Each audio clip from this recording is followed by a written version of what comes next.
This is the next in the series of videos that I want to do.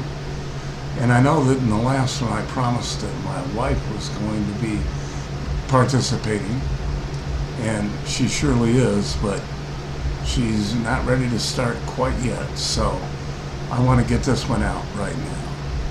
And I'm continuing on with my presuppositions, and I want to talk a little bit today about the Logos and the Christ of the Logos and consciousness and how that fits together, and kind of try to tie that into Panpsychism, because I've adopted a pan-psychic view of reality. And I think that it's important to understand that panpsychism is not a religion. It's not pantheism, and it's not even panentheism. Panpsychism is merely a view of the nature of reality that states that at the very cause, the creation, and at the basis of the nature of material reality is consciousness. And so therefore I think that it really ties in nicely with the concept of the Logos and consciousness. And I want to bring also into the idea, the Christ of the Logos, and kind of explain how I view each of those terms within my view of panpsychism. So this is a good place to begin, I believe. And so I have told you that panpsychism, I've told you simply what that is. And so I'm not going to go into that much deeper. But I look at the nature of reality and the nature of the material and corporeal world. And I believe that at the basis of that is consciousness. I think that consciousness is a creative source. And quite frankly, for thousands of years, that has been a predominant view of metaphysics, whether it be a religion or whether it be a metaphysical philosophy. And I've alluded to the fact that the ancient Greeks talked about the Logos as being the creative force. So I won't continue with that either. But I want to talk about the Christ of the Logos, if I can. And I need to actually define those two terms. First of all, Logos is the Greek word for word. And it's more than a word, it is the expression or conscious expression. And so I look at the nature of reality and the creative source as a combination of thought and energy. And I think that the Logos is the energetic aspect of conscious thought. So then that brings me to the concept of the Christ. And here again we have a Greek word, Christos.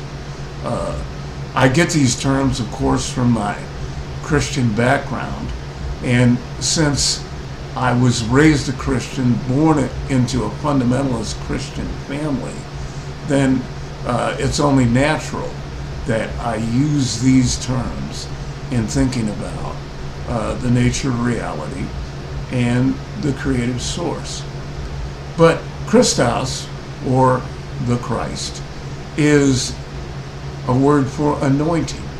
It is the smearing on of oil. And if you think about anointing, if you anoint a person with oil, that oil absorbs into the skin. And so the Christos, or the Christ of the Logos, is a metaphor for understanding that the Logos, which is creative consciousness and the divine nature, is in each of us.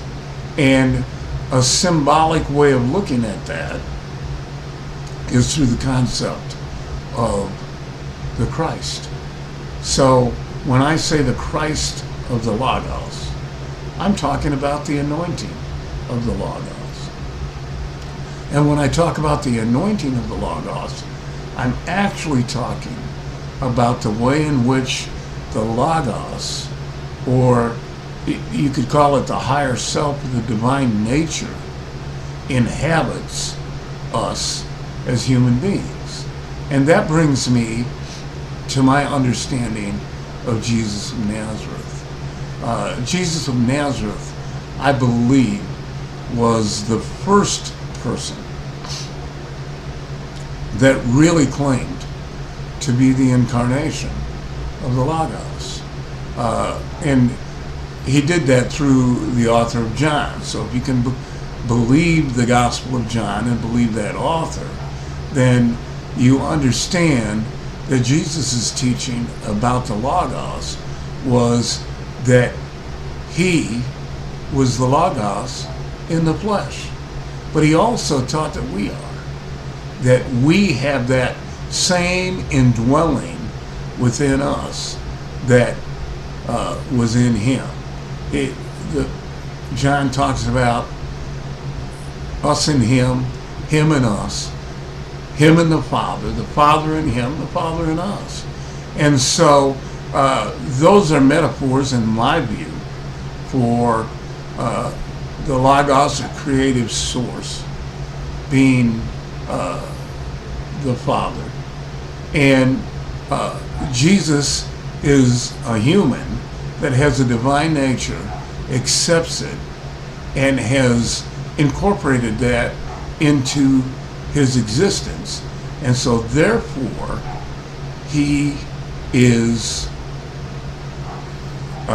incarnated by the Christ, or the anointing of the Logos. But then so are we. And that's really what he taught. And if you look at John's Gospel, you don't have to take my word for it. Look at John's Gospel, the first chapter, where he talks about the Logos, and that it was in the beginning, and it was God, and it was with God, and so on and so forth. But if you look at John 1, 10 through 13, you find out something very interesting, in my view at least. And that is that the Logos was in the world, and the world didn't recognize the Logos. And then it goes on to say that the Logos came to his own, and his own didn't receive him. So the Logos came to its own, I would say, is a better way to describe it. And it was not received by most. But then it goes on to say that as many as did receive the Logos, it was those individuals that were given the power to be the children of divinity. And so who were these folks? There was a time when I thought it was the Jews that he came to. But he came to his own, and his own didn't receive him. But I don't believe that anymore. I believe that when it says that the Logos was in the world, but the world didn't recognize it, it was the anointing, or the Christ of the Logos, that was in the world. And some people did recognize it. Some people understood that they were divinity. This is the mystical masters and the prophets over time. But then in verse 14, after you look at John 1, 13, or 10 through 13, and you see that the Logos was in the world, but the world did not accept that fact. Then, and only after then, does John state, and the Logos became flesh and dwelt among us. And that was the message and ministry of Jesus, I believe. He came, and the most important part of his message, as far as I'm concerned, is twofold. One, that we are indwelt by divinity, that we are creative, conscious energy. And the second important message was love, that we should love each other and that we are loved. And so that, in my view now, is the good news. That is the gospel. And so you don't have to be a Christian or say a magic prayer to be incarnated Logos. The Christ of the Logos indwells everyone. The problem is that, as it's stated in John, some people just don't realize that. But Jesus came and became the firstborn of many brothers and sisters. And to me, what that means is that he was the first to acknowledge and let us know that we are actually children of divinity. And that because we are children of divinity, it should be easy for us to love, that we should love each other, and that we should know that we are loved. And so that, in my view, is the real good news. And it doesn't matter if you're a Buddhist, or if you're a Taoist, or if you're a Hindu, or if you're a Shinto, or if you're Rosicrucian, or if you're into shamanism, or whatever you are, if you're an atheist. You are or have the Christ of the Logos within you. You have the incarnation of divinity in you. And that lets you know that you're part of the conscious, creative energy that has created this material existence and universe.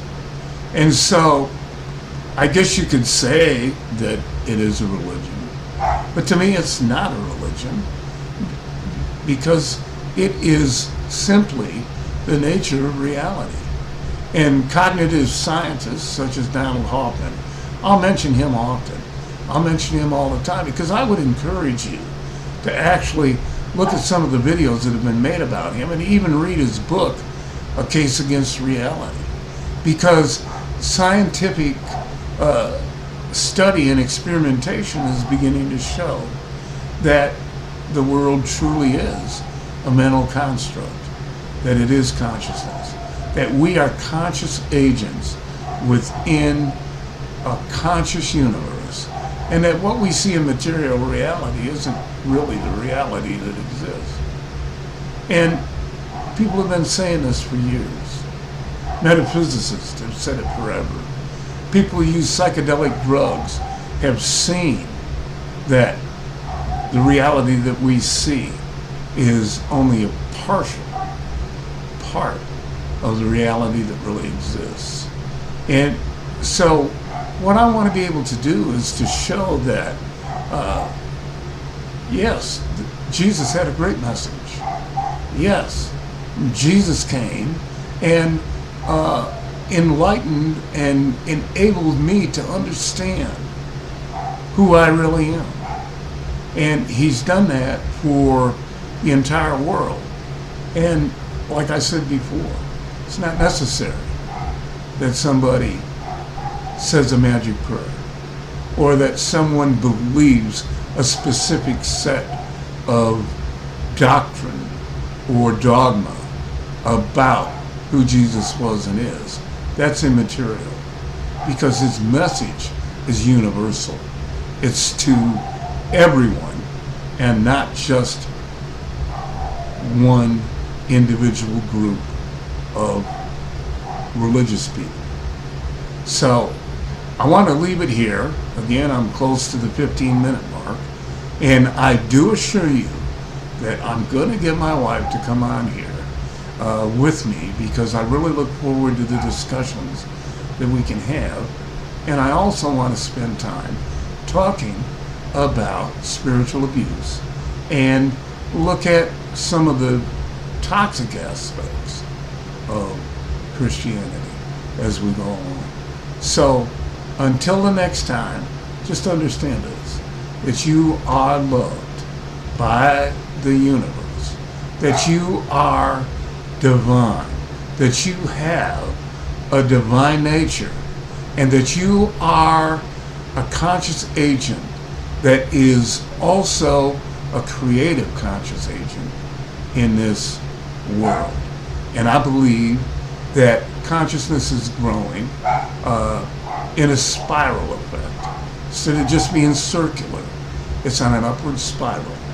And I am hopeful for that reality to continue on and on and on. So until the next time, you just understand that you are divinity and you are love. Thank you.